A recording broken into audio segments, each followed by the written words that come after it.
My name is Shelby Kingsey, and I'm an ALS patient who has had to fight for my right to receive a life-preserving drug, and I'm not the only one.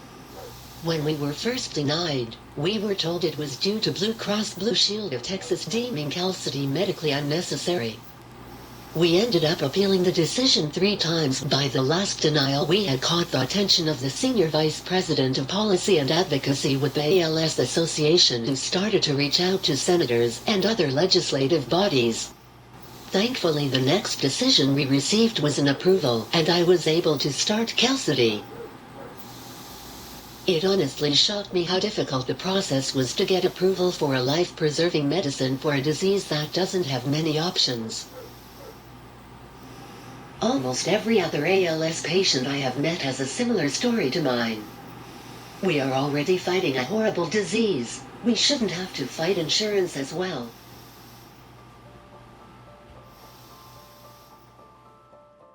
The brutal killing of UnitedHealthcare CEO Brian Thompson in December became a turning point in the public's growing frustration with the health insurance industry. Adding to the shock, the words inscribed on the bullet casings hinted at a motive. The NYPD believed the gunman may have written messages on those casings. Officials say the writings found said defend, deny, and depose, which may potentially go to a motive for the shooting. That issue of claim denials, it's been on the regulators' minds, Congress, and just patients themselves who, and doctors who are saying that's become an even bigger hassle in recent years than it has been in the past. There are a couple of different ways that one might face a denial from their health insurance. One is prior authorization denial or insurer pre-approval care. So that might mean an MRI or CT scan. It might mean a more expensive prescription drug. The other type of denial that one might experience is a claim denial, which means that the insurance company is deciding whether or not that they are going to cover what you have already received. So this might be the experience of going to an emergency department and then getting a big medical bill because the insurance company decides that they didn't want to cover it. Prior authorization denial means that you're not going to get the care, whereas a claim denial might mean that you're facing big medical bills and medical debt, which can be really destabilizing for the patient. Blue Cross and Blue Shield of Texas initially denied ALS patient Shelby Kinsey's medication, deeming it not medically necessary, a term insurers commonly use to deny claims. Another reason why someone might be denied is that the insurance company is saying that the prescribed care is experimental or investigational for the patient's condition. CNBC contacted Kinsey's insurance provider for comment, but the company stated it, quote, does not discuss member issues with the media. Despite countless headlines and reports pointing to a rise in health insurance claim denials, the system's fragmented nature makes it hard to get an exact count. It can be difficult to estimate exactly how many claims are denied in a given year by health insurers because not all health insurers report this data. But there are a few things that we do know. The Affordable Care Act did a few things to try to help make more transparent this really complex insurance process of coverage denials. One of the things that it did was it said that when insurance companies are denying you, they have to give you the reason and there's an appeal process. Another thing that the Affordable Care Act did was it said that regulated plans had to disclose information about denials and appeals. But as is the story of a lot of American law and policy, a lot of this comes down to enforcement. Using this limited data, KFF, formerly known as the Kaiser Family Foundation, published a study in January 2025, finding that 73 million out of 392 million in-network claims were denied in the U.S. in 2023. Also, Blue Cross Blue Shield of Alabama topped the list with the highest rate of in-network denial, followed by UnitedHealth Group. There's a lot of misinformation bouncing around on the internet and social media platforms and a lot of vitriol accompanying it. We support and pay 98% of all claims. Most American workers are in employer-sponsored insurance, and those plans have not been disclosing this information, even though they're supposed to, but the enforcement has been lacking. Health insurers are also using AI to process data, which some experts say leads to higher denial rates. Companies like UnitedHealth, Humana, and Cigna are facing lawsuits over using AI to deny claims. Insurance companies have jumped right into this, and they're using this technology to do a lot more denials, a lot of inappropriate denials. There's some data that suggests that 25 to 30% of claims may be getting denied using AI technology. So it's a real challenge. There are a lot of efficiency advantages. The problem is that there can be errors here, and we're not dealing with human beings reviewing these patient files. And we know that human bodies can be complicated, and people might present with the condition in one way versus another. CNBC contacted the insurance providers for comment on AI being used to deny medical claims. Cigna said it does not use AI to deny care or claims, and Humana did not respond to requests for comment. We do not use AI to tell our doctors how to care for patients, and we do not use AI to deny claims on the payer side. That's across the board. Yeah, I mean, first and foremost, I think we need a lot more transparency. The fact that we don't know what proportion of claims are being denied is a huge problem. I think companies should be very transparent about what are they denying? Why are they denying it? If you're using AI, what models are you using? I think all of that would be extremely helpful. It would create incentives to build better models, and it would create incentives for people to be much more appropriate in how they do denials. It's worth noting that most consumers are not appealing denied claims. In 2023, fewer than 1% did, and insurers upheld 56% of those appeals. One thing that we've seen in surveying consumers across different insurance types is that they simply don't know that they have an appeal right. If appeals were used more often, might operate as a check on carriers. From what we can see now, so few are appealed, so it's not operating as a check. I wrote a book called Coverage Denied: How Health Insurers Drive Inequality in the United States. And I surveyed a little over 1,300 U.S. adults and found that 36% of them had experienced at least one denial. Most of them experienced multiple denials.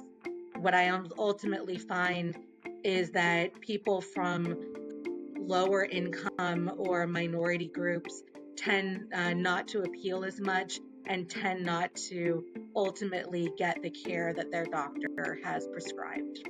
We are striving to make the process more consumer friendly because we do recognize that sometimes it's just hard. It's confusing.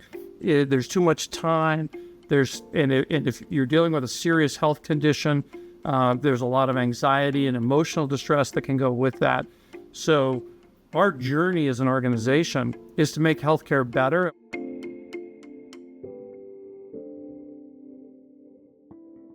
The U.S. Census Bureau classifies health insurance into private and public categories. Simply put, private insurance is funded through premiums paid by individuals or employers, whereas taxes and government programs finance public insurance. Private health insurance covers 65.4% of the population, while public insurance covers 36.3%. When it comes to private health insurance, UnitedHealth Group, the parent company of UnitedHealthcare, is the leader. As the largest health insurer, UnitedHealth boasts a market cap of about $500 billion and holds 15% of the U.S. market share. In comparison, its competitors, Elevance Health and Aetna, each command 12% of the market and have a combined market cap of under $200 billion. Following the UnitedHealthcare CEO's killing in December, investors closely followed the company's Q4 earnings. Reporting earnings of $6.81 a share, beating estimates by 9 cents. Revenue of $100.8 billion was slightly below estimates.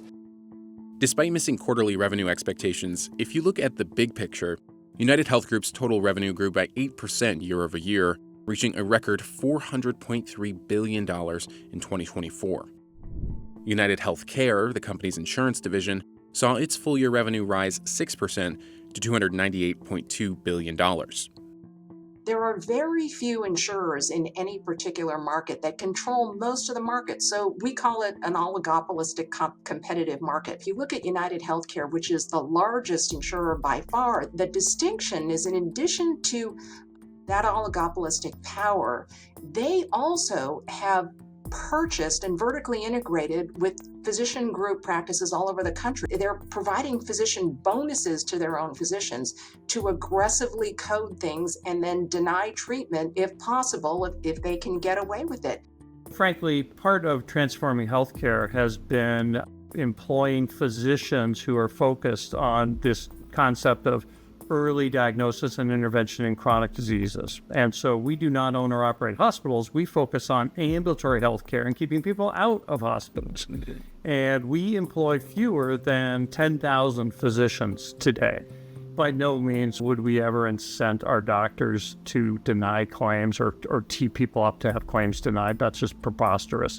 We do have our doctors engaged in these value-based care models, including Medicare Advantage. And for Medicare Advantage, it's important to document early any signs of disease. And let's just say something as simple as hypertension, making sure that blood pressures get checked, monitored, and if elevated, get addressed. That's just good medicine, right?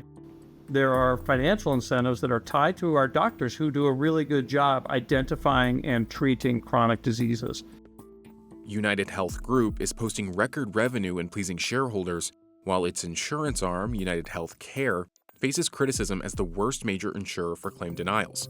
One study says it rejected about 1/3 of claims. Right out of the gate, we pay 90% of claims. So 90% get paid right away. And another 8% turn out to be missing some important piece of information or something, so they sort of bounce around a little bit and they get adjudicated and paid. And then 2% ultimately do not get paid, which is relatively modest, and it's usually because a procedure or a desired care is beyond the scope of what either the federal government, the state government, or an employer has agreed is going to be covered by their insurance plans. Honestly, when you look at UnitedHealthcare as a company, it has probably more allegations of denial, wrongful denials than almost any other company. A lot of the testimony that you've heard already about UnitedHealthcare is that profits before patients. The allegations, as I read about more of them, it's just extraordinary. It's got to be reformed. It's not only UnitedHealthcare, it's all the insurance companies. The U.S. healthcare system is a paradox. The U.S. spends more per person than any other wealthy nation, an astounding $13,432 in 2023, nearly twice the average, yet has the lowest life expectancy among comparable countries. Despite over 90% of Americans having health insurance, medical debt remains a pervasive issue, currently estimated at a minimum of $220 billion. This disconnect between spending and outcomes is further underscored by a recent Commonwealth Fund report, which ranked the U.S. health system last among 10 high-income nations. On top of that, U.S. consumers are frustrated by escalating health insurance premiums. We don't always have the best bang for buck when we look at population health outcomes. And so there are a few different reasons that account for the high health spending in the United States, despite not having universal health coverage. One is that we have a lot of reliance on private insurance, which spends a fair amount on administrative costs relative to just direct patient care. If one looks at the cumulative increase in the cost of family health insurance premiums between 1999 and 2023, that increase is 314%. And a good portion of that is not being covered by an employer. The workers' contributions have actually increased over that time 326%. Those increases are dramatically higher than the increase in workers' earnings over this time period. The cumulative increase in workers' earnings is only 111%.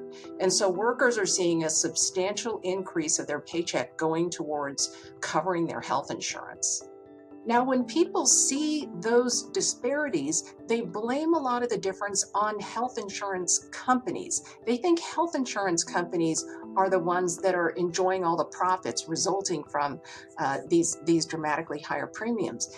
It actually turns out if one looks at the price data, one finds that between 2006 and 2023, hospital prices have actually increased 184%. Physician prices have increased 138%, and insurance prices have increased, but they've increased only by 128%. And that's because when you take the cost of health insurance and you net out the cost of the underlying healthcare, health insurance prices have not increased as much as they have for hospitals. Widespread frustrations with health insurance are reflected in a recent Gallup poll, which reveals that views on healthcare quality have dropped to a 24-year low. Many, including UnitedHealth Group CEO Andrew Whitty, agree that the healthcare system needs reform. UnitedHealth Group CEO Andrew Whitty writing a piece in the New York Times today about what he calls the flawed healthcare system in America.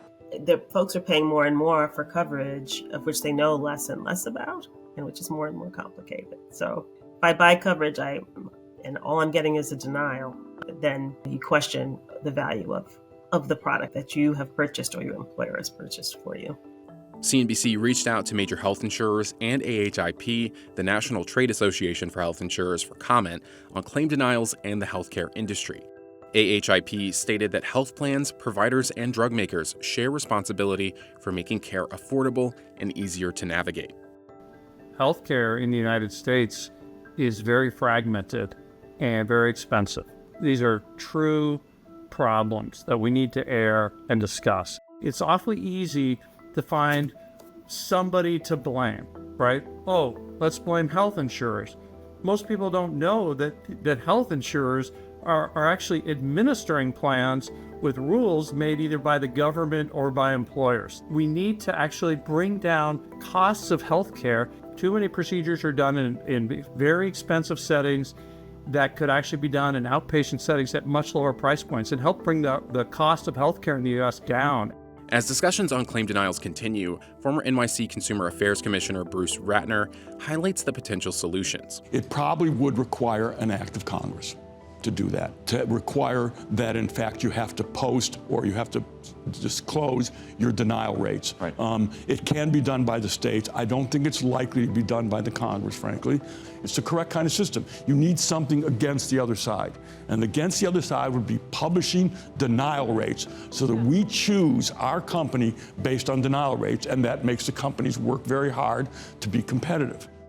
I wish insurance companies would treat each case like the person they are instead of just another number. I believe that healthcare should be accessible to everyone and less focused on making a profit.